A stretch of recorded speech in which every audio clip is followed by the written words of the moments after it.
Bismillahirrahmanirrahim. Assalamualaikum warahmatullahi taala wabarakatuh. Nama saya Syahri Asfar bin Saleh dan saya merupakan Ketua Pegawai Eksekutif untuk Sekretariat Malaysia Lifeline for Syria dan juga merangkap Exco Angkatan Belia Islam Malaysia ABIM dan kini bertugas sepenuh masa untuk menangani isu yang berlaku di Syria ketika ini.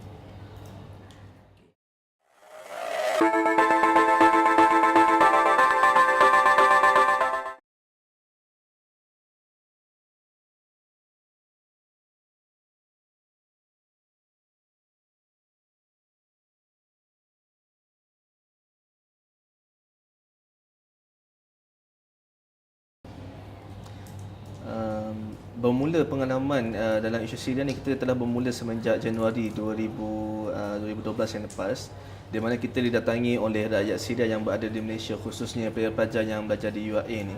Mereka berjumpa dengan kita dan memberitakan mengenai apa yang berlaku di Syria.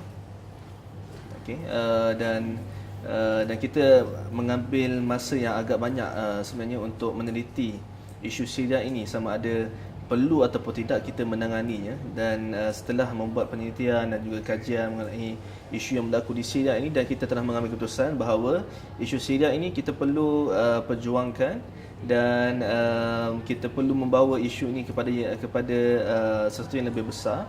Dan kita telah memulakan kempen Save Syria pada Januari 2012. Kita telah lancarkan dan misi pertama kita adalah pada bulan Jun 2012, iaitu misi mendapatkan maklumat fact finding mission di sepadan Turki Syria. Dan selepas daripada itu kita telah memulakan beberapa siri bantuan, dan sehingga hari raya yang lepas ataupun Ramadan yang lepas, kita merupakan misi kali keempat kita menghantar bantuan ke Syria. Dan jumlah yang telah kita hantarkan untuk misi bantuan kemanusiaan ke Syria adalah sejumlah 1.4 juta, dan kesemuanya ini adalah sumbangan daripada rakyat Malaysia itu sendiri. To lose, I saw my loved ones die.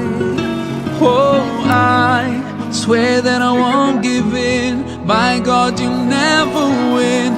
I'll fight for what's right. Nothing can stand in my way. Even if I get knocked down, I will stand my ground, and I'll never hide or run away. Apa yang boleh saya katakan, pengalaman ketika melakukan misi di Syria ini merupakan satu pengalaman yang saya kira tidak mudah. Terutama sekali pada misi bulan Ramadan yang lepas, dalam keadaan kita berpuasa dan ketika itu musim panas, jadi begitu mencabar buat kami tim misi. Dan kalau nak dikira pengalaman yang lepas, 3 misi yang lepas yang saya mengetuainya, perbezaan pengalaman di antara satu misi dengan satu misi yang lain, yang saya kira setiap kali misi itu tidak ada perubahan yang positif yang berlaku di Syria. Kalau kami katakan, oh, misi kali ini kita berjumpa dengan mayat-mayat yang telah ditembak, dikepada dan sebagainya, dan pada misi yang akan datang pun kita akan mendapat berita yang sama, malah mungkin lebih teruk. Jadi keadaan di Syria ini sangat mendesak, yang saya kira pengalaman menghantar bantuan misi kemanusiaan ini merupakan satu pengalaman yang tidak boleh dilupakan. Dan wajar untuk semua rakyat Malaysia memberi support dan juga sokongan, kerana kita melihat sendiri bagaimana keadaan di Syria ini. Sekolahnya di mana fasilitis asas, hospitalnya, sekolahnya, masjidnya dan sebagainya dimusnahkan ataupun telah diserang.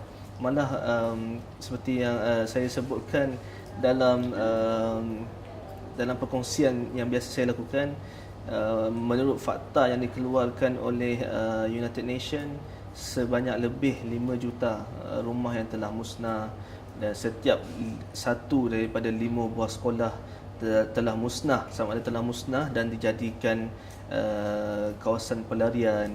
4.25 juta pelarian dalam negara, dalam negara ni maksudnya mereka ni tidak lagi punya rumah, tidak ada makanan dan sebagainya, dan lebih 2 juta kini sedang berada di luar kawasan Syria, termasuk di Malaysia itu sendiri. Jadi keadaan di Syria ni begitu mendesak, dan kerana itu kita menghantar bantuan walaupun kita menghadapi pelbagai rintangan, terutamanya dari sudut keselamatan. Kerana di Syria ini mereka tidak mengira sama ada anda ini merupakan pasukan yang menghantar bantuan kemanusiaan ataupun pasukan mujahidin, pasukan itu dan ini, tiada beza bagi mereka. Jadi serangan itu tidak bermata, serangan boleh berlaku di mana-mana, dan kita pun ada pengalaman bagaimana konvoi kami diserang dan sebagainya, dan keadaan yang berisiko ini yang perlu kita hadapi setiap kali kita melakukan misi kemanusiaan ke Syria. Ya. Love will prevail, my God it will. Love will prevail. I refuse to fail. Love will. Pengalaman luar biasa ni saya kira banyaklah untuk diceritakan. Di antaranya ada bayi yang dijumpai di dalam yang dicampakkan di kawasan sampah-sampah dan sebagainya, masih lagi hidup sehingga sekarang. Mayat yang dijumpai dalam keadaan tersenyum, wangi, seperti mana yang kita lalui ketika berlakunya pembunuhan beramai-ramai dan mayat ini dicampakkan di Sungai Kuek di Aleppo. Dan ketika itu kami tim berada di sana dalam misi untuk mendapatkan fakta, dan takdir Allah kejadian itu berlaku dan kami berada berdekatan, dan hampir kesemua mayat yang kita temui ini mempunyai kesan tembakan di kepala, dan malah ada di antara mereka yang dicampakkan asid ke muka. Jadi tapi keadaannya walaupun telah berhari-hari, bau busuk mayat itu tidak ada. Wallahu alam, mungkin mereka ini telah diangkat sebagai syahid pada jalan Allah Subhanahu wa taala, insya-Allah. Jadi yang lain-lain banyak saya rasa tim kemanusiaan Syria ini, bantuan kemanusiaan ini dijaga oleh Allah Subhanahu wa taala, di samping kita mengambil beberapa prosedur untuk memastikan keselamatan tim terjaga, dengan kita bergerak dengan ada kawalan daripada Tentera Pembebasan Syria. Beberapa serangan berlaku selepas kami beredar daripada satu kawasan.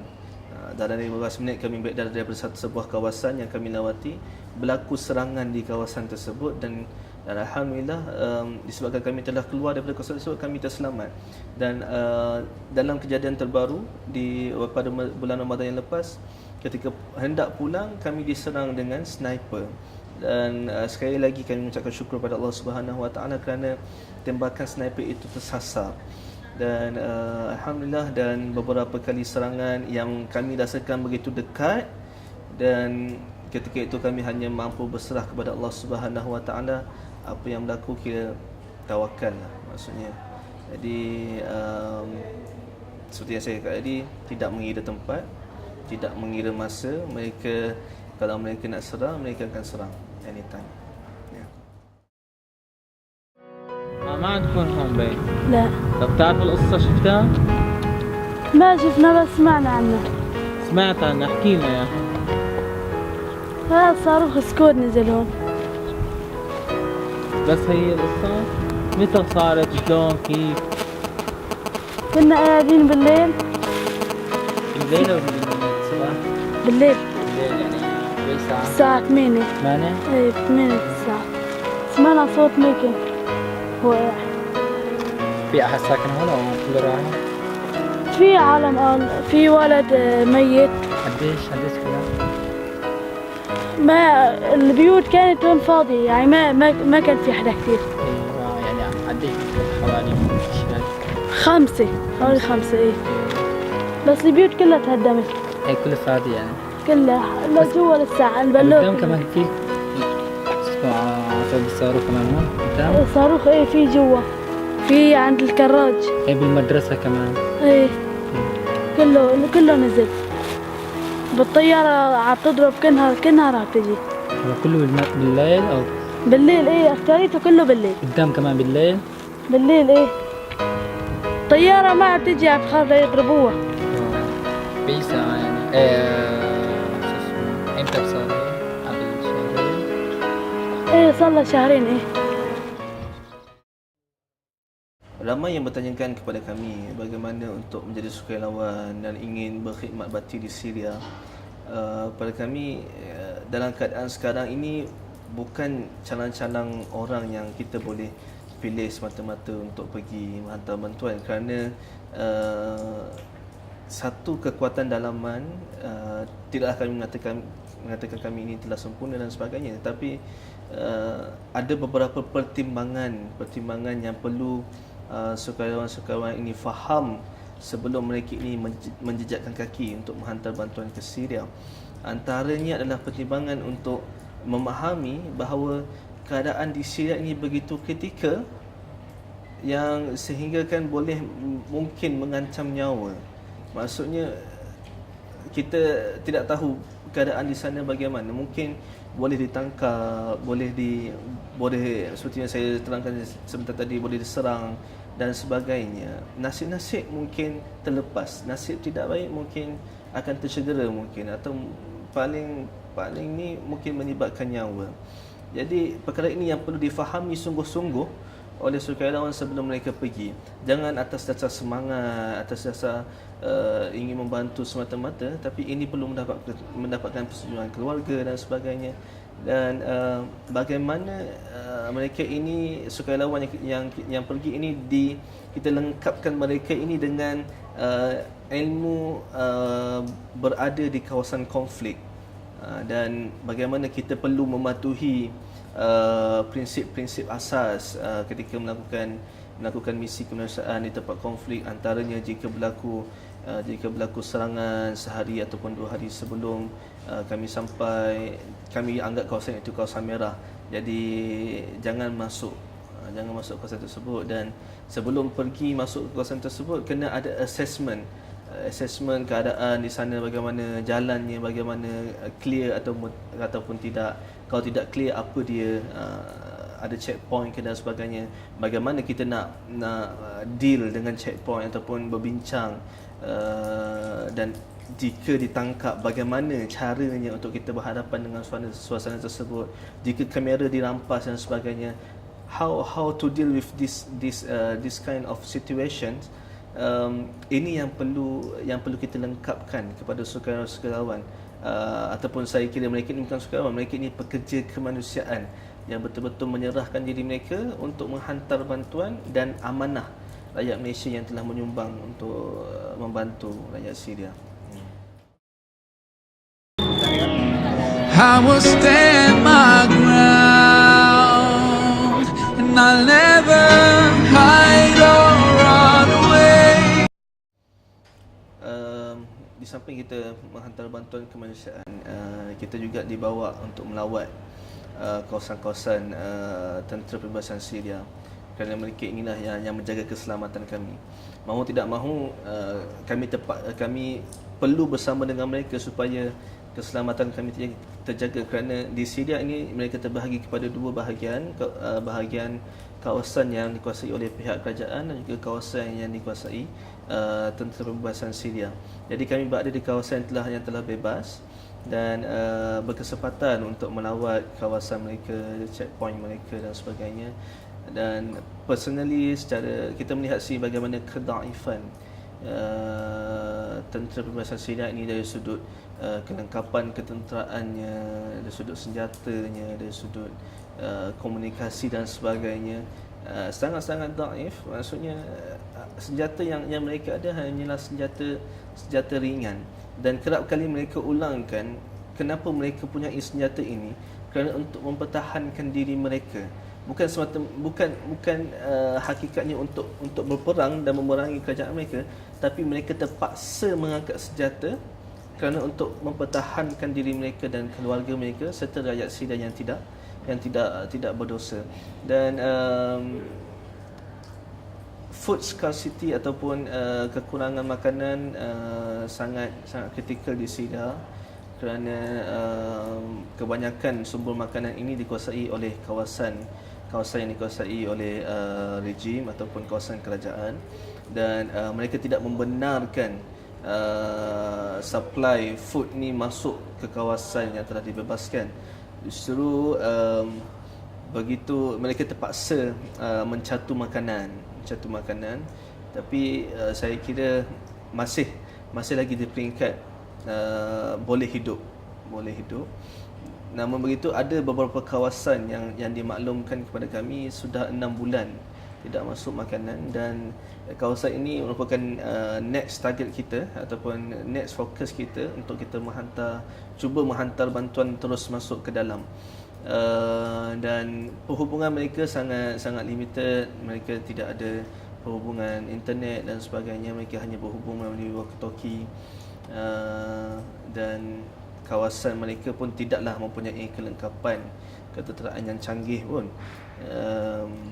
Apa yang ada kerana mereka ini datangnya daripada civilians, daripada rakyat Syria yang ingin mempertahankan diri mereka dan keluarga mereka, dan mereka ini ada juga yang datangnya daripada tentera kerajaan Syria yang telah ballot, dan mereka ini sama-sama ingin berjuang bersama rakyat. Dan juga apa yang mereka ada hanyalah apa yang mereka sempat bawa keluar daripada tentera Syria itu sendiri. Ya.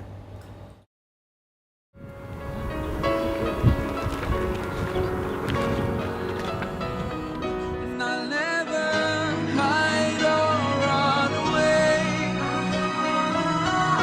Love will prevail, by God it will. Okay, apa yang mendorong dan memberikan motivasi kepada kami untuk makluman, misi Malaysia Lifeline for Syria ini hampir kesemuanya ataupun hampir kesemua sukarelawan dan juga pekerja kemanusiaan yang bergerak di bawah Malaysia Lifeline for Syria ini berumur 30 tahun ke bawah. Maksudnya anak-anak muda yang mempunyai semangat, mempunyai kefahaman bahawa ini perjuangan bukan sekadar perjuangan individual, tetapi perjuangan ummah, perjuangan masyarakat yang kita perlu ketengahkan supaya masyarakat umum faham bahawa perkara ini tidak mustahil berlaku di Malaysia. Kita minta perkara ini dijauhkan, tetapi seandainya ketika ini kita tidak menerapkan nilai untuk mengambil berat mengenai orang lain,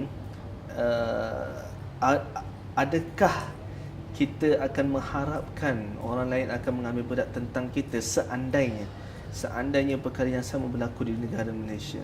Dan janganlah ketika itu apabila kita mengharapkan bantuan orang lain dan kita tidak menerima bantuan, dan ketika itulah baru kita nak menyesali kenapalah dahulu ketika negara lain dilanda malang dan sebagainya kita tidak pergi membantu, dan sekarang ia datang kepada kita dan tiada orang pun nak membantu. Dan di situ saya kira sudah terlambat. Dan antara motivasi yang lainnya apabila kita berada di Syria ini, ia menjadi motivasi yang kuat kepada rakyat Syria itu sendiri untuk terus bertahan.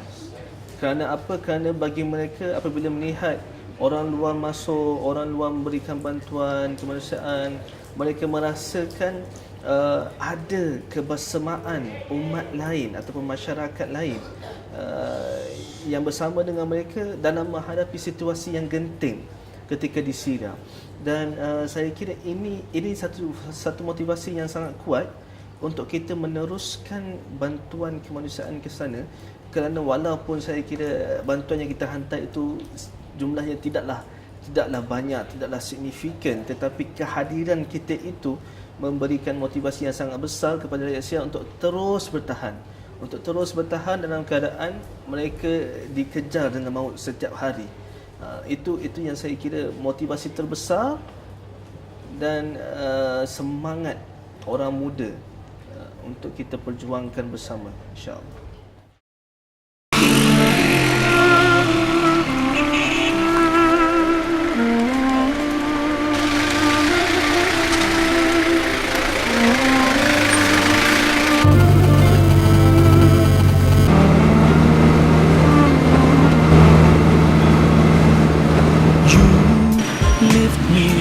high, or spread my wings and fly me to the sky.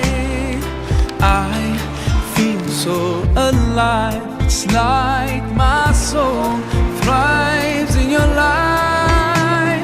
But how I wish you'd be. أعوذ بالله من الشيطان الرجيم بسم الله الرحمن الرحيم عما يتساءلون عن النبأ العظيم الذي هم فيه مختلفون كلا سيعلمون ثم إذا السماء انشقت وأذنت لربها وحقت وإذا الأرض مدت وألقت ما فيها وتخلت وأذنت Here with me on Mengenai dana, saya kira untuk membawa isu Syria ni pada peringkat awal, kita menghadapi beberapa kesukaran, terutama dari sudut penerimaan rakyat Malaysia sendiri dalam isu Syria, dan kekelabuan isu Syria ini menyebabkan mereka berkira-kira untuk memberikan bantuan dan sebagainya. Tetapi Alhamdulillah, dari semasa ke semasa kita berjaya untuk penetrate dan kita berjaya untuk membawa isu Syria ini bukan sekadar isu pertelagahan mazhab, isu konflik dalaman dan sebagainya, tapi lebih kepada isu kemanusiaan.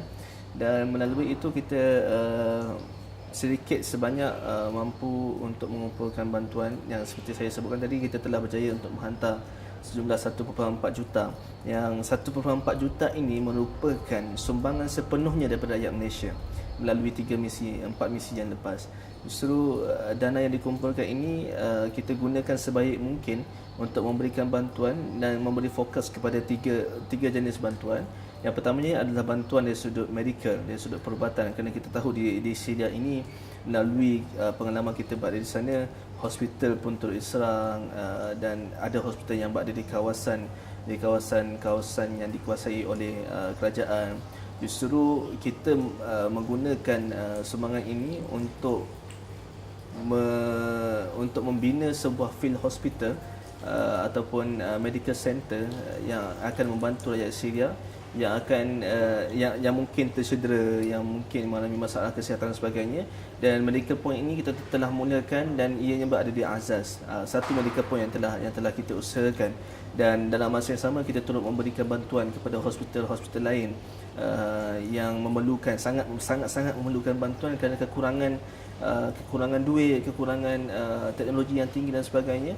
Dan ini yang kita cuba usaha bantu untuk medical. Yang keduanya adalah dari sudut education, pendidikan anak-anak. Semenjak peperangan berlaku 2011 sehingga kini kanak-kanak telah tidak lagi bersekolah, dan apa yang disebutkan sekolah ada yang diserang, ada yang telah jadikan kawasan pelarian dan sebagainya. Justru inisiatif daripada NGO yang berada di Syria, mereka ini telah mengadakan sekolah-sekolah di masjid-masjid, dan juga ada di antaranya yang menggunakan bangunan perumahan dan sebagainya, dan ada yang menggunakan sekolah yang telah dikosongkan untuk terus memberikan bantuan pendidikan kepada anak-anak Syria. Dan ini merupakan di antara niche kita yang kita ingin memastikan bahawa anak-anak Syria ini terus mendapat pendidikan. Dan kita telah menetapkan setiap kawasan yang kami lawati di Azaz, di Aleppo dan juga Idlib akan ada 2 buah sekolah yang kita akan support sepenuhnya setiap bulan dari sudut elang guru-gurunya. Kerana apa? Kerana guru-guru ini mengajar secara sukarelawan, elang guru-guru, alat tulis dan sebagainya. Dan ini antara saluran duit rakyat Malaysia yang telah kita salurkan.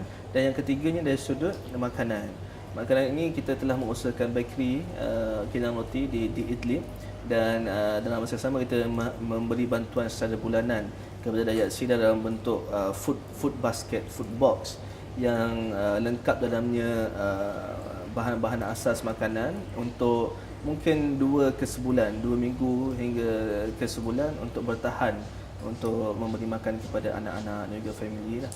Dan satu lagi projek yang lain adalah kita membuat projek water well ataupun perigi.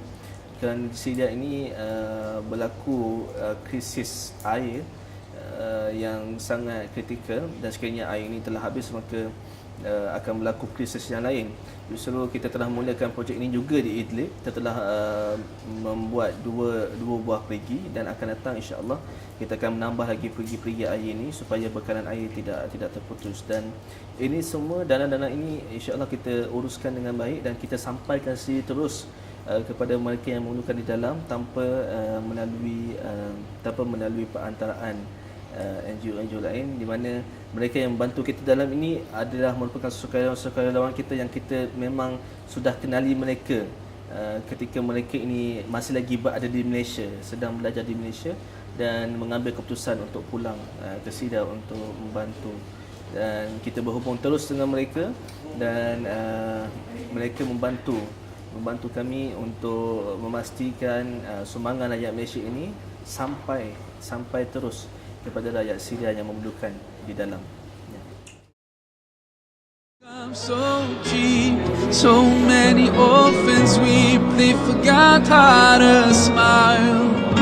Oh, I cannot understand just how somebody can murder an innocent child. Swear their lives won't be lost in vain. Even if I... Nasihat saya, dalam sesuatu isu kita tidak boleh mengambil satu isu tu dengan hanya sekadar semangat. Yang penting kita faham kenapa kita perlu memperjuangkan sesuatu isu, dan kita berjuang itu atas dasar kefahaman kita, dan jangan lupakan ukhuwah Islamiah kita ataupun ukhuwah persaudaraan yang telah kita bina ataupun yang telah Rasulullah SAW bina dahulu.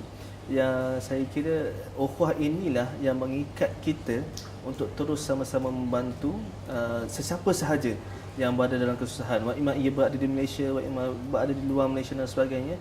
Biar semangat itu yang kita bawa, semangat persaudaraan, semangat tidak mampu untuk melihat mereka yang berada dalam kesusahan sedangkan kita berada dalam keadaan yang baik, makanan cukup dan sebagainya. Dan nilai prihatin kita itu perlu ada supaya kita ini menjadi manusia. Sebab kita ini bukan hidup berseorangan, kita ini hidup secara berkumpulan, dan mahu tidak mahu kita kena ambil tahu apa yang berlaku di sekeliling kita. Dan anak-anak muda ini perlu terkehadapan dalam menangani pelbagai isu yang berlaku di Malaysia, pelbagai isu yang berlaku di dunia luar. Dan kerana mereka inilah, kita inilah leader-leader yang akan mencorakkan dunia pada masa hadapan, insya-Allah.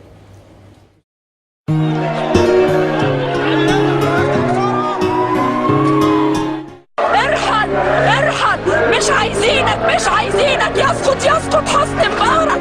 حسني مبارك هو عنصر الفساد، هو اللي لازم يمشي.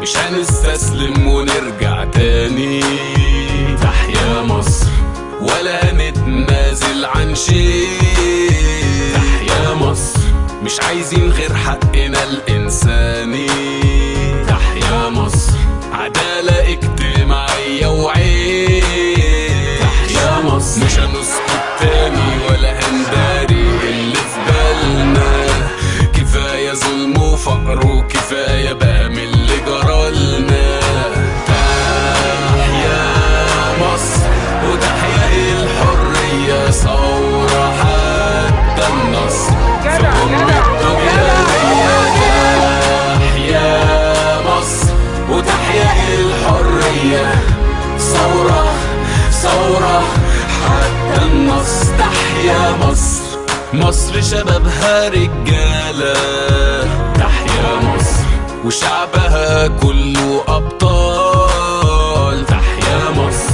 مش هننسى دم شهدانا، تحيا مصر جاب لنا عزتنا من نظام، تحيا لا عذاب ولا استبداد وفساد لا في مصر ولا في غيرها، تحيا تونس وفلسطين والوحدة العربية، تحيا مصر وتحيا الحرية ثورة حتى النصر في أم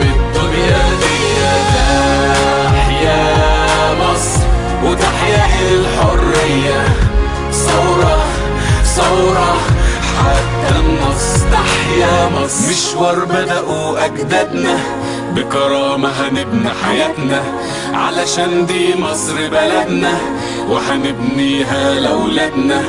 مشوار بدأوا أجدادنا بكرامة هنبني حياتنا، علشان دي مصر بلدنا وهنبنيها لأولادنا. تحيا مصر وتحيا الحرية، ثورة حتى النصر في الدنيا دي. تحيا مصر وتحيا الحرية.